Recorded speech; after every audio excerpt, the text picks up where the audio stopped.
بسم اللہ الرحمن الرحیم۔ السلام علیکم۔ ایک سعودی شخص نے کسی فلپینی عورت سے چھپ کر شادی کی، چونکہ وہ پہلے ہی شادی شدہ تھا اور پہلی بیوی کے ساتھ اولاد بھی تھی۔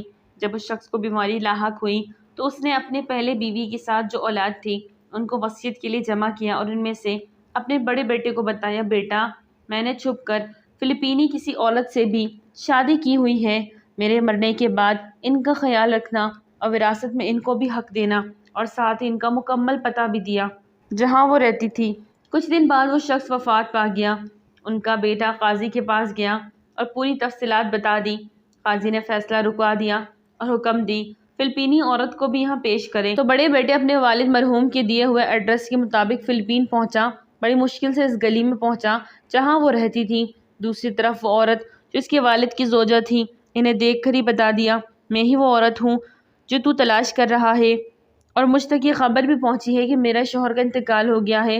تو بیٹے نے بھی ساری تفصیلات بتا دی اور ان کو سعودیہ کی طرف سفر کے لیے قائل کیا، اور اپنی دوسری ماں کو لے کر سعودیہ پہنچا اور سیدھا قاضی کے پاس گئے تو اس عورت کے حصے میں 8 لاکھ ریال آیا، جو پاکستانی روپوں میں تقریباً 2 کروڑ 16 لاکھ کے لگ بھگ تھی، اور ساتھ ہی قاضی نے حکم دیا ان کو عمرہ کی ادائیگی کے بعد فلپین روانہ کیا جائے۔ بڑے بیٹے نے ایسا ہی کیا۔ اس واقعے کے ٹھیک 4 سال بڑا بیٹا فلپین اپنی دوسری ماں سے ملنے اور حال احوال پوچھنے کی غرض سے گیا تو وہاں پہنچ کر اس کو بہت تعجب ہوا اور اس سے کہا، اماں جی آپ کو اتنی بڑی رقم وراثت میں ملنے کے باوجود وہی پرانے خستہ حال مکان میں رہ رہی ہیں۔ ماں جی نے اس کا ہاتھ پکڑ کر ایک جگہ پر لے گئی جہاں ایک بڑا اسلامی ادارہ قائم تھا، وہاں حفظ القرآن کا شعبہ بھی تھا اور یتیم خانہ بھی۔ ماں جی نے کہا، بیٹا سر اٹھا کر ادارے کی بورڈ کی طرف دیکھنا۔ بورڈ دیکھ کر بیٹے کی آنکھوں میں آنسو مڑ آیا، کیونکہ بورڈ پر ان کے والد کا نام لکھا ہوا تھا۔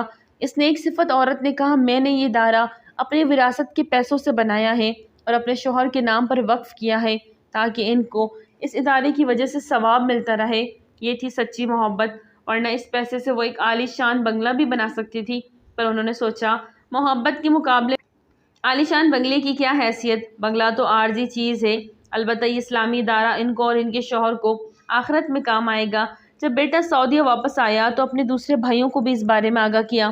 تمام بھائی اس رات جاگتے رہے اور باہم مل کر چندہ جمع کیا۔ اسے ایک رات میں 5 ملین ریال اپنے والد مرحوم سے منسوب اس ادارے کے لیے انہوں نے چندہ جمع کیا، جس کو ان کی دوسری ماں نے ان کے والد سے بے لوث محبت کی بنیاد پر قائم کی تھی۔ سبحان اللہ، یہ واقعہ وہاں کے عربی اخبار میں بھی چھپ چکا ہے۔ فی زمانہ رئیسوں کی اولادیں وراثتی رقم کے حصول کے لیے اپنے والدین کے مرنے کا انتظار کرتی ہیں، اور جو سچی محبت کرتے ہیں اپنے مرنے والوں کے لیے توشہ آخرت بھیجنے کی فکر میں رہتے ہیں۔ سبحان اللہ۔ ناظرین، ویڈیو اچھی لگی تو لائک کریں، چینل کو سبسکرائب کر دیں اور دعا میں یاد رکھیں۔ السلام علیکم۔